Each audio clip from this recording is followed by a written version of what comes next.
এখন ফুলসজ্জার গন্ধ তার গা দিয়ে যায়নি, ফলে কিছু কেমন স্ত্রীর হয়তো বায়না মেটাতে হঠাৎ করে মমতা ব্যানার্জির শরণাপন্ন ওনাকে হতে হচ্ছে, যার জন্য মমতা ব্যানার্জির প্রতি উনি এত উদার। আর এই বয়সে বিয়ে করেছে, নবযৌবন সম্পন্না, তাকে নিয়ে ঘর করতে গেলে কিছু তো স্লো মোশনে চলতে হবে। এখানে অনেক জায়গায় মধুচন্দ্রিমা করতে যেতে হবে, কোথাও কোনো হোটেলে নিশি যাপন করতে যেতে হবে, নতুন বইয়ের মান রক্ষা করতে। তো সেখানে যদি মুখ্যমন্ত্রীকে একটু তেলপাট না করতে পারেন তাহলে তার চলবে কি করে বলুন? চোরেদের রানী গিয়ে তো দেব প্রতিষ্ঠা করেছে, তাই জন্য চুরি বিদ্যাটাই ওখানে বেশি দেখা গেছে, তাই জন্যই এতগুলো মোবাইল চুরি হয়েছে। আর ওনাদের তো চুরি বিদ্যাটা ভীষণভাবে ক্লাসিক ওয়েতে করেন না ওনারা, আমরা দেখে এলাম 2014 সাল থেকে, 2011 সাল থেকে। তো সেই ক্লাসিক ভাবে করতে গিয়ে নিমকাটটাও কারোর বাড়ি থেকে দৈতাপতিকে শুধু চোর বানিয়ে দিলেন। মানে আশ্চর্য লাগলো আমাদের, একটা যিনি সেবাই ছিলেন জগন্নাথের তাকে শুদ্ধ ওনারা চোর বানিয়ে ফেলেন। মানে আমরা এটা যা বলতে বুঝতে পারছি, সৎসঙ্গে স্বর্গবাস আর অসৎ সঙ্গে নরকবাস। অসৎ লোকেদের সঙ্গে গেলে তার নরকবাসী করতে হবে। তা দৈতাপতিরও আজ সেই অবস্থা হলো। ওনার বাড়িতে নিম গাছ আছেন, তো এখান থেকে ডাল কেটে নিয়ে গিয়ে উনি নিম কাঠ করেন। কিন্তু তার আগে কদিন আগে তাহলে জলে ভেসে এসেছেন, জলে শিলা ভেসে আসে, জলে নিম কাঠ ভেসে আছে, কিন্তু জগন্নাথের মূর্তি তৈরি করে জলে ভাসানো হয়, সেটাকে নিয়ে একটা গিমিক তৈরি করতে চেয়েছিলেন। ভাবছিলেন উনিও ইন্দ্রদুম্ন রাজা হয়ে গেছে, যে স্বপ্নে পেয়েছেন ওই জগন্নাথ। কিন্তু যখন দেখা গেল একজন বলে ফেললেন যে আমারই বাড়ির জগন্নাথ ফেটে গিয়েছিল বলে সেই ফাটা জগন্নাথ মূর্তি বাড়িতে রাখতে নেই, তাই আমি জলে ভাসিয়ে দিয়েছি। কিন্তু সমুদ্র সেটা না নিয়ে আবার ফিরিয়ে দিয়েছে, সমুদ্রের যেটা মানে লক্ষণ বা যেটা বলতে পারেন চরিত্র।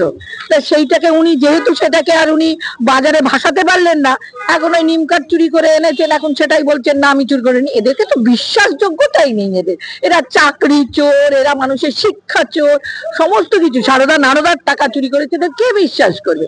অবশ্যই এরা করেছে, এবং এদের সঙ্গে যারা থাকে তাদের গায়েও চোরের অপবাদ লাগে।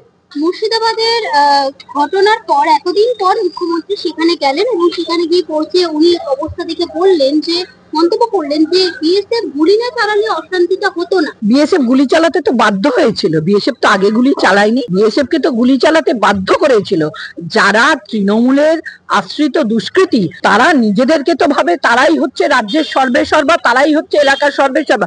আপনি গিয়ে দেখুন না, আপনার এলাকায় কোনো কাউন্সিলর বা পঞ্চায়েত প্রধানের অঙ্গুলি হেলন ছাড়া আপনারা কিছু করতে পারেন না। ওরা তো নিজেদেরকে মনে করে সর্বময় কর্তা, তো যার ফলে ওরাই তো ইনসিস্ট করেছিল যে বিএসএফ কে গুলি চালাতে। কারণ বিএসএফ এর খেয়ে দিয়ে কাজ পড়েনি, বর্ডার সামলাবে না ওদের প্রতি গুলি চালাবে। মুর্শিদাবাদের ঘটনায় রাষ্ট্রপতির শাসন চাইছেন, সুপারিশ করতে রাজি? অবশ্যই উনি করতে পারেন, রাজ্যের প্রধান যিনি। শুধু তো মুর্শিদাবাদ ঘটেনি, সুতি ঘটেছে, ধুলিয়ান ঘটেছে, এর আগে বলাগড় ঘটেছে, বারবার তো একই জিনিস ঘটে চলেছে। হাওড়া তো ভীষণভাবে এফেক্টেড হয়ে যাচ্ছে, এবং মুর্শিদাবাদে আজকে বলে না অনেক দিন ধরেই চলছে। মানে বর্ডার সংলগ্ন অঞ্চলে আকচারিয়েই আমি কোনো একটা কারণে গত বছরে শিলিগুড়ি গিয়েছিলাম, ওখান থেকে যখন আসি মানে রাস্তায় দাঁড়ালে রাস্তার ওপারটা হচ্ছে আমাদের বাংলাদেশ, এপারটা, এবং সেখানে রাস্তায় দেখতে পাই যে কিভাবে গাঁজা পাচার হচ্ছে, গাঁজার চাষ হচ্ছে।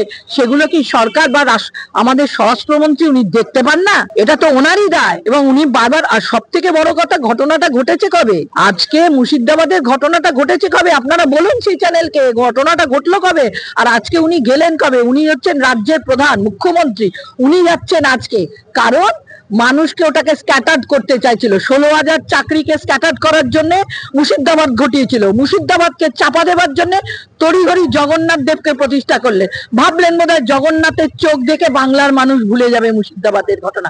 কিন্তু বাংলার মানুষ শান্তিতে থাকতে চায়, বাংলার মানুষ অশান্তি চায় না, যতই তোমরা অশান্তির সৃষ্টি করো না। তাই বাংলার মানুষ মুর্শিদাবাদকে ভুলে যাবে না। দুটো প্রাণ গেছে, সেই দুটো প্রাণের দাম 10 লাখ 10 লাখ 20 লাখ।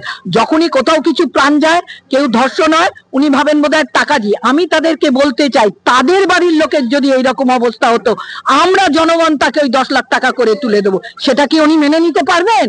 কিন্তু আমরা দেখলাম বঙ্গ বিজেপি রাজনীতিতে একটা তুমুল সমালোচনা চলছে দিলীপ ঘোষকে নিয়ে। সেই দিলীপ উনি তো নেতা দিলীপ ঘোষ, তিনি আবার মমতাকে সার্টিফিকেট দিচ্ছেন যে মমতা বন্দ্যোপাধ্যায় দুর্নীতি করেননি, তার বিরুদ্ধে কোনো অভিযোগ নেই, তৃণমূল দলটা করতে। তৃণমূল দলের সর্বাধিকারীকে মমতা ব্যানার্জি, ঘুরিয়ে তাকেই বলানো হলো। তা উনি এখন তো নতুন সদ্য বিবাহিত, এখন ফুলসজ্জার গন্ধ তার গা দিয়ে যায়নি, ফলে কিছু কেমন স্ত্রীর হয়তো বায়না মেটাতে হঠাৎ করে মমতা ব্যানার্জির শরণাপন্ন ওনাকে হতে হচ্ছে, যার জন্য মমতা ব্যানার্জির প্রতি উনি এত উদার। বঙ্গ বিজেপির এই যে কাদা বিজেপির তো স্ট্যান্ডার্ড ঠিক নেই। মোদি যদি না চাইতেন তাহলে এতদিন সারদা নারদা অবশ্যই হতো। মোদি যদি না চাইতেন এইভাবে 16,000 চাকরিকে নিয়ে এইভাবে ছেলে খেলা হতো না, তার একটা সঠিক বিচার হতো, আবার তাকে রিভিউ কিছুই হতো না।